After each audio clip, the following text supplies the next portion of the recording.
Xudo xolasa osh keldi. Hayitli choyxonasi aka. Xuddi shunday. Manzilimiz Ko'raman. Farg'ona viloyati Rishton tumani Uchariq svetofor Kapalak bog'chani oldida. Agarimizni ko'rganlar bo'lsa, bitta like bosib qo'yasizlar. Sababi biz ham o'zimiz ham Instagramdan ko'rib keldik. Hayotda ancha bir o'zi chiroyligina odam ekan. Bir chiroyli odam ekansizmi? Ha. Telefonda sal pulliroq o'ynaymiz. Telefonda sal pul yo'q o'xshab ko'rinamiz. Yaxshi ko'rinadi. Aslida ham shunaqa. Bir so'm pul yo'q. Akalar Hammasi bir so'm pul hammasi dollar. Akalar oddiygina choyxona oshimiz. Hech qanaqa ustida bir bezak yo'q, boshqasi yo'q. Bu haqiqiy ota bolamamiz yeb kelgan, o'zimizning milliycha qo'yga shu do'zlardagi oshimiz akalar. Manzilimiz Hayitda 91 196 28 Rishton tumani Oqyer Uchariq markazida joylashgan Kapalak bog'cha yonida Hayitda choyxonasi addish yurakdasilar aka. Hali gapdan bo'lsa, samolyot bor degan joyga dastavka bor. Yer yuzida tan olingan 229 davlat bor. Geografiyada yaxshi o'qiganmiz Sanpar.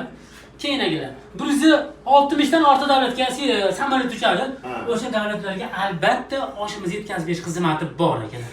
Bitta savol aka. Ha, bemalol. Eng uzoq borgan joy qayer? Sir bo'lmasa. Eng uzoq borgan joyi Rossiya. Rossiya. Nachetdan ketgan osh bu. Ha, Turkiya, Rossiya. Keyin maşallah. Malayziyaga ketdi, Mongoliyaga ketdi. Endi bilmayman qanaqalarga. Janubiy Koreya ham bo'lishi mumkin. Bizlar akalarimiz bor, va'dadan ko'proq Koreyaga borishadi. O'sha bola Koreyaga olib ketishdi oshimizdan. Lekin yana Amerikaga borgan bo'lsa, bilmaymiz yoki boshqa joyga, uni Alloh biladi. Xudo xolisa, lekin Amerika esa Amerikaga, Yevropaning qolgan davlatiga esa o'sha yerda olib beramiz. Argentina, Braziliya farqi yo'q. Amerika, Janubiy Amerikagami, Shimoliy Amerikagami. Oshni ta'miga gap yo'q. Yig'latadigan osh. Bolalikda eslatadigan osh. Undan tashqari testosteronni ko'paytiradi. Kelaverasizlar.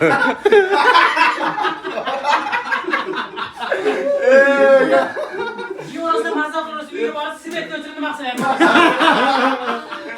Dadasi qayerga bor degani shu, choyxonaga zalchangiz kelmaydi.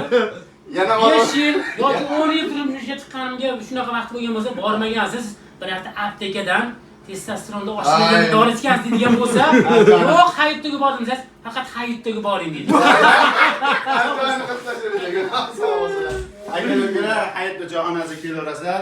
Xudo xolasa Andijonda Ketamiz akalar, kelaverasizlar. Choyxonasida ham oshni yeb turib, Uchariqqa kelib turib, osh yegan agalarimiz o'zi ham ko'zdan yosh chiqib, agalar osh bo'yicha umuman gap yo'q degan, shu Uchariqda oshi bo'ladi akalar. Ko'rinishiga qaraganda ta'mi o'ta uda. Xudo xolasa akalarimiz ham mana bir yalatadigan osh ta'mini his qiladi. Kelaverasizlar.